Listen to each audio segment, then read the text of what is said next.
Hello everyone, this is Teacher Jinjin Tigandeza. Sa video na ito ay tuturo ko sa inyo kung paano mag-factor by GCF. Kailangan munang malaman kung ano ba ang GCF. Ang GCF ay Greatest Common Factor. Bago natin pag-usapan ang factoring, dahil maraming types ng factoring, pero ang focus natin ngayon is factoring by GCF. Bago kayo makapag-factors ng mga numbers, kailangan master ninyo ang pag-factor. For example, dito sa number 1, 3, 9, 18. Diba ang factor ng 3 ay 1, 3. Ang factor ng 9 ay 1, 3, and 9. Ang factor naman ng 18 ay 1, 2, 3, 6, 9, 18. Ang greatest common factor, yun yung number na greatest doon sa factors. So dito, ang greatest common factor is 3 dahil yun ang pwede mong i-divide sa kanilang tatlo, which is yun ang largest number na common sa kanila. Dito naman sa number 2, ang factor ng AB squared, i-expand lang natin to para makuha yung greatest common factor. So A times B times B. Then yung A squared BC is A times B times C. Yung ABC squared is A times B times C times C. Ano yung common dito sa kanila? Meron tayong A and meron ding B. Yung C, hindi nakasali dahil wala nang C yung AB squared. So the greatest common factor is A, B. Dito naman sa example na to, meron tayong 3x cubed, 6x squared, 9xy. Ang factor ng 3x cubed ay 1, 3, x, x, x. Ang factor naman ng 6x squared ay 1, 2, 3, 6, x, x. Ang factor ng 9xy squared is 1, 3, 9, x, y, y. Ano ang common sa kanila? Diba, ang greatest common factor niya ay 3 and x. So, the GCF of this example is 3x. Ngayon, alam na natin ang greatest common factor. Meron tayong mga iba't ibang examples ng factoring by GCF. Ang kailangan mong i-master dito ay yung number na pinakamataas na pwede mong i-divide sa kanilang lahat. So, kung gusto nyong malaman ng maraming examples, just keep on watching.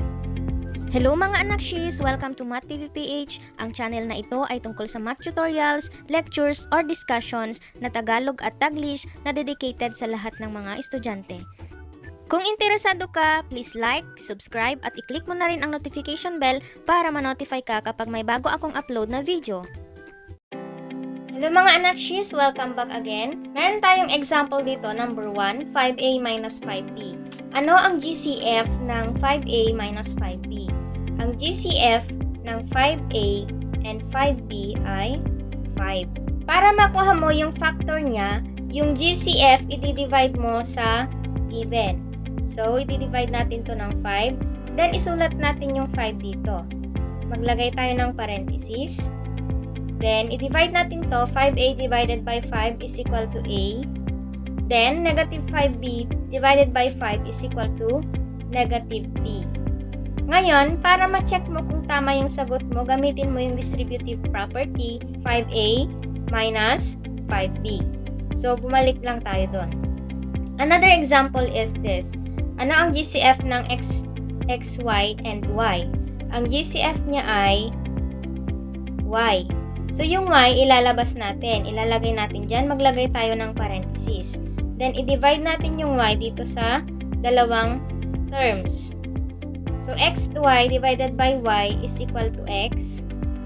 Then, y divided by y is equal to 1. So, ang factor nito ay y times x plus 1. Ngayon, dito naman, ano ang GCF ng 3b squared and 6b? So, ang GCF niya ay 3 and b. So, yung 3b, i-divide natin dito para makuha yung factor. Then, isulat natin yung 3b sa labas.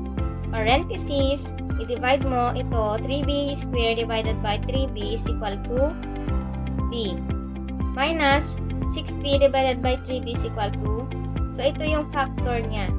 Another example is 12xy squared minus 8x squared y. Ano ang GCF nito? Ang GCF niya ay 4xy. So, yung 4x to y, i-divide natin dito. Ilabas muna natin yung 4x to y, maglagay ng parenthesis para sa answer. So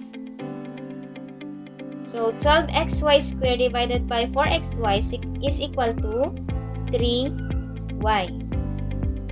Negative 8x squared y divided by 4xy is equal to negative 2x.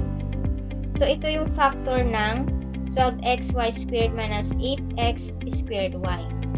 Ngayon, meron tayong another example, number 5, 42x minus 21xy squared. Ano ang GCF ng 42 and 21? Di ba ang GCF niya is 21? Then, ang GCF naman ng x and xy squared is x kasi wala namang y dito.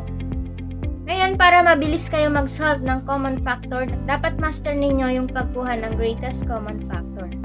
Isipin nyo lang yung pinakamalaking number na pwede mong i-divide sa mga numbers. Pag sa variables naman, isipin mo yung pinaka-lowest na exponent. Okay, so para makuha mo yung factor nito, ilabas natin yung 21x. Then, maglagay tayo ng parenthesis para sa answer. I-divide natin to ng 21x. So, meron tayong 42x divided by 21x is equal to 2. Minus 21x y squared divided by 21x is equal to, pag yan, marereduce na yan, ang matitira lang ay y squared.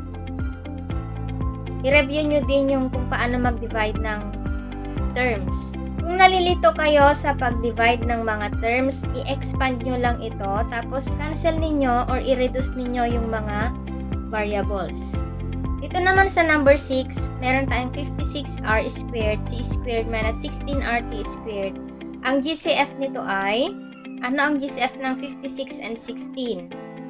Yun ay 8. Ano ang GCF ng r squared r? Sabi ko nga kanina, ang greatest common factor niya ay, tingnan nyo yung lowest, yung may lowest na exponent. So, itong r, yung GCF. Then, yung t squared. Parehong t squared, so ibig sabihin t squared. Now, ilabas natin yung 8rt squared. Maglagay tayo ng parenthesis. Then, i-divide natin ito ng 8rt squared. 56 divided by 8 is equal to 7. R squared divided by r is equal to r. Then, ito makakancel na.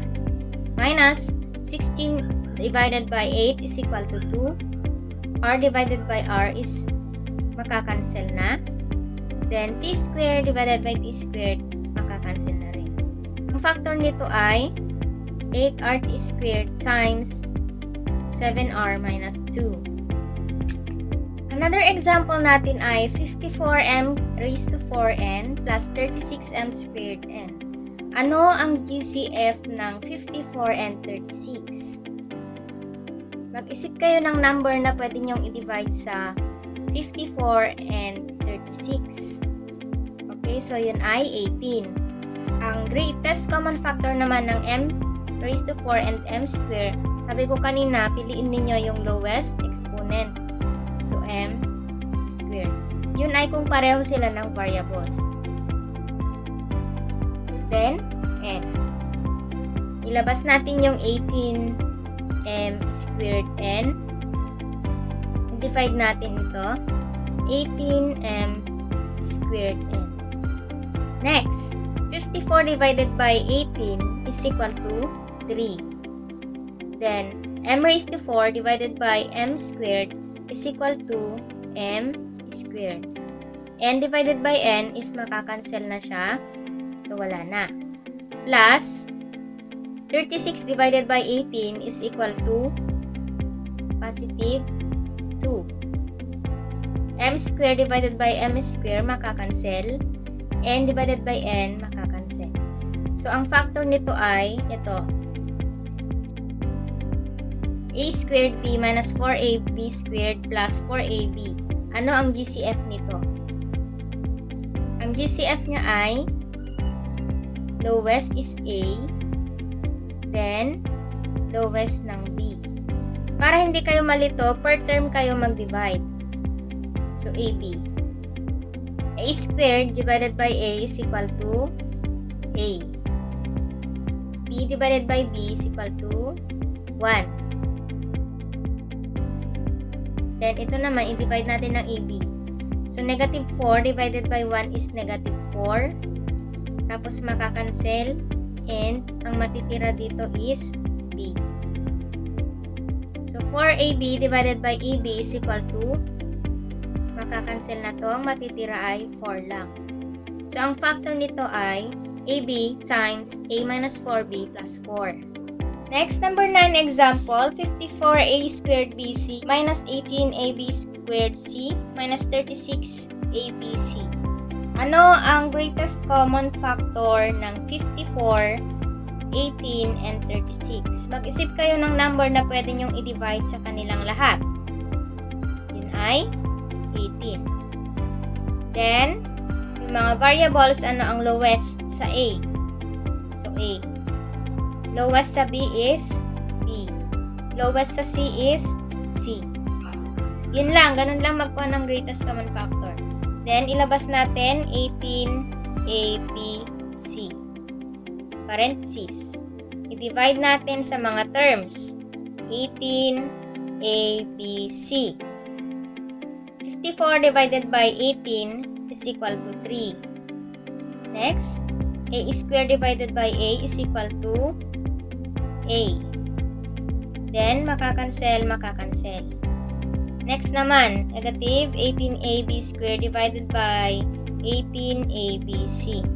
Negative 18 divided by 18 is equal to 1. Kapag 1, pwede nyo namang huwag nang isulat. Kapag meron lang kasama na variables. A divided by A is 1. B squared divided by B is equal to B. C divided by C, makakancel. Next, 18ABC. Negative 36 divided by 18 is equal to negative 2. A, makakancel. B, makakancel. C, makakancel. So, ito na yung factor ng number 9. Next, number 10. Mag-isip kayo ng number na pwede nyong i-divide sa 24, 12, and 36. Tama, 12. Mag-isip kayo ng variable na pwede nyong i-divide sa x squared, x, and x. Yung pinaka-lowest. Then, y. Ang lowest is y. Ang z. Ang lowest is z. So, ito na yung greatest common factor. Ilabas natin, magiging 12x, y, z. I-divide natin sa mga terms. So, 12x, y, z.